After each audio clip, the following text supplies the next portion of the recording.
African American Marriage Counseling. How are you doing today? It is Dr. Shane. And I think this whole week has been like around mindset.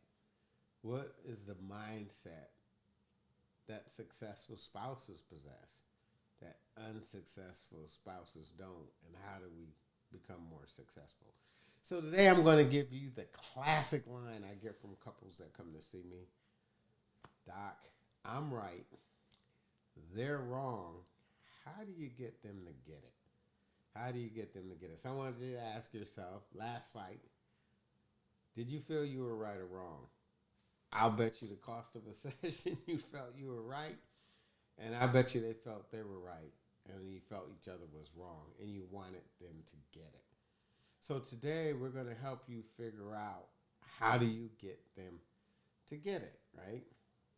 So the first thing I'm going to say is how you don't get them to get it is by doubling down on your position and not being open to their position. I'm right, you're wrong. You need to get over it and come on board.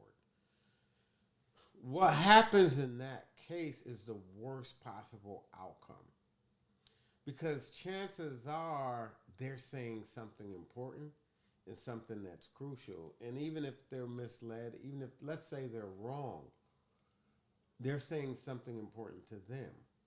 So I'm right, you're wrong. They're not going to have that be like a Jedi mind trick. And I have couples respond all the time, I just think you're wrong. And I'm like, it never works. Actually, something worse happens. When you tell someone they're wrong, they think, boy, what a person I'm married to. They won't even hear, they don't even care about what I'm saying. Like a person says, you overtalk me. The person says, no, I don't. I always listen to you, which is in fact overtalking them.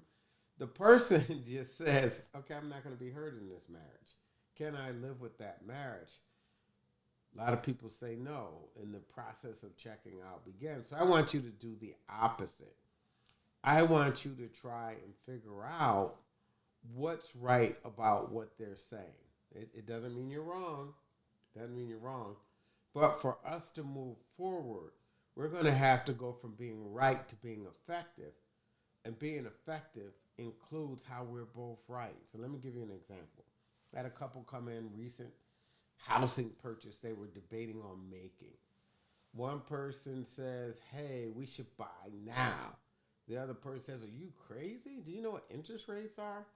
So I'll give you the interest rate side first. Interest rates are too high. Now they're at 7%.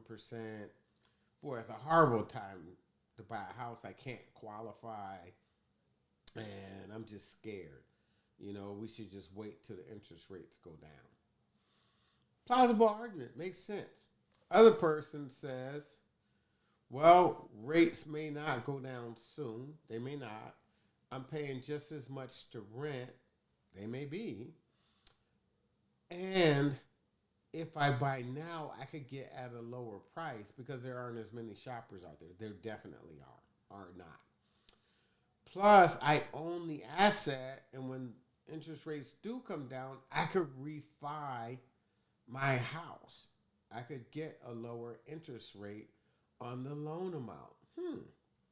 Then comes the other point. Plus, every dollar I pay in taxes is a write-off anyways. What I'm trying to say is you're both right. At least in this case, in most cases, you're both right. We just need to ask enough questions to get to your why. So if we want to go from being right to being effective, being right is that short-term victory. We call it a pure victory. Where in the moment I feel right, but boy, the consequences far outweigh it, right? You win the battle, but you lose the war. So I'm just saying is like, how do you go from being right to being effective or being happy? Now that we've heard each other, we could put together a strategy. We could go find out, boy, do I really get all that money that I'm paying in taxes back? Oh, actually I do, and you do. Are interest rates coming down? Eventually they probably will. I don't know. You know, boy, are there shoppers out there? And we could go to a couple of properties and visit. If there's still as many shoppers, we don't buy.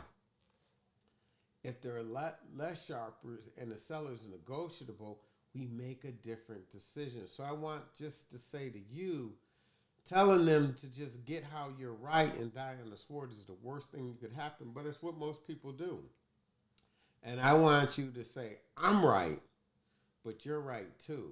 Let's get how each other is right and then make the best decision for our family.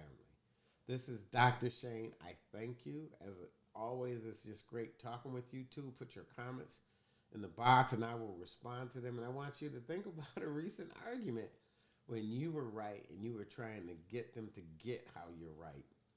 And go back to that by starting by saying, hey, I've been thinking about this. Here's what I think you were right about. And list three things. You were right about the tax credit.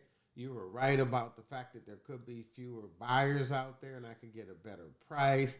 And you were right about us being able to refinance it once interest rates go down. And now there's a gazillion sellers and people are selling overpriced.